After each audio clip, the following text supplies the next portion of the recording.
في حاجات صغيرة لو عرفتها ممكن تغير حياتك بالكامل. في الحلقة دي هنفتح لك خزنة أسرار السعادة، 50 درس اتعلمتهم من الحياة، كل واحد فيهم هيكون مفتاح لحياة أهدى أعمق وأسعد بكتير من اللي انت عايشها دلوقتي. مساء الفل لو كنت بتسمعوني بالليل، وصباح الورد لو كنت بتسمعوني الصبح. أهلا وسهلا بيكم وحلقة جديدة من البودكاست بتاعنا. وعنوان حلقة النهاردة دروس السعادة. لو صاحبك غالي عليك ما تدخلش بينكم الفلوس، لا تسلفه ولا تستلف منه، علشان غالبا هتخسروا بعض. سرك لو طلع من جواك ما بقاش سرك، خليه جواك علشان بعد كده ما تلومش غير نفسك. اللي دايما موجود قيمته بتقل، خليك غالي وخلي ليك غيبة الناس تتوحشك بيها. اسمع أكتر ما تتكلم، ربنا خلق لينا ودنين ولسان واحد، أكيد لحكمة. أهلك هم جيشك اللي هيحارب معاك من غير سؤال، حافظ عليهم وإياك تخسرهم. صحتك هي رأس مالك، لو راحت مفيش فلوس في الدنيا هترجعها. اتعلم تقول لأ على اللي مش لايق عليك، الكلمة دي هتوفر عليك سنين وجع. الوقعة اللي ما تعلمكش خسارتها خسارتين، خسارة الموقف وخسارة الدرس. أكبر غلطة تعملها إنك تاخد قرار وإنت غضبان، أو توعد وإنت فرحان ومش شايف نفسك. معدن الناس الحقيقي بيبان في 3 مواقف: في المشاكل والسفر ولما تدخل بينكم الفلوس.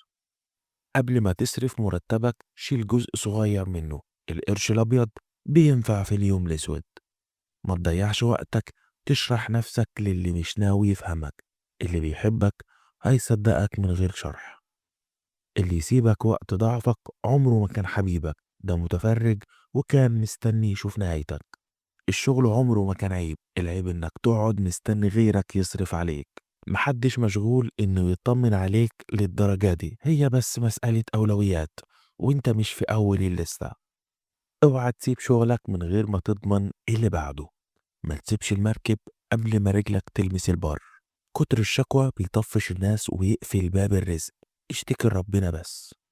ما تصدقش كل اللي بتسمعه، ولا تصرف كل اللي بتمتلكه، ولا تنام أكتر من احتياجك. الكلمة الحلوة مش بتكلفك لكنها بتفتح قلوب مقفولة. خليك كريم في كلامك، اشتغل في صمت وسيب نجاحك هو اللي يتكلم بصوت عالي. الندم على حاجة ما عملتهاش أوجع بكتير من الندم على حاجة عملتها وندمت. كل الناس هيجي عليها يوم وتخذلك، فخليك سند لنفسك. ما تدخلش نفسك في مقارنة مع حد، كل واحد ليه رزقه وسكته وتوقيته.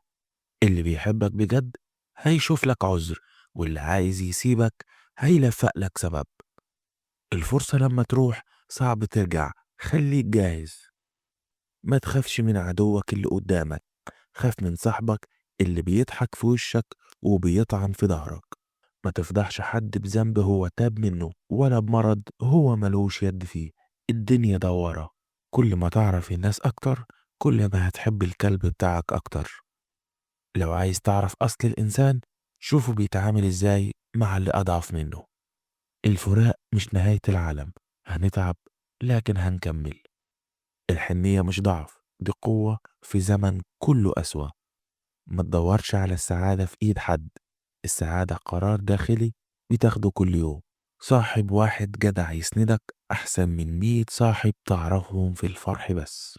الغيرة لو زادت بتتحول لشك، والشك بيدفن أي حب مهما كان كبير. اللي لسانه شغال على الناس صدقني هيجي دورك يوم ما تكون الحكاية عنده. ما تثقش في الذاكرة، اكتب كل حاجة مهمة، أضعف حبر أقوى من أي ذاكرة. سامح علشان ترتاح لكن ما تنساش علشان تتعلم. اوعى تجبر حد يهتم بيك، الاهتمام لو كان غصب يبقى ملوش لازمة.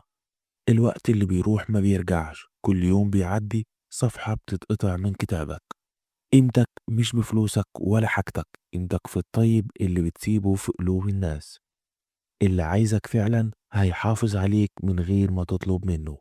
ما تجادلش الأحمق، الناس مش هتعرف تفرق ما بينكم.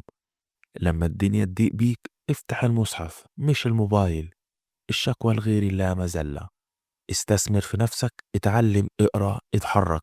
ده الاستثمار الوحيد اللي مش بيخسر. مش كل حاجة تستاهل رد.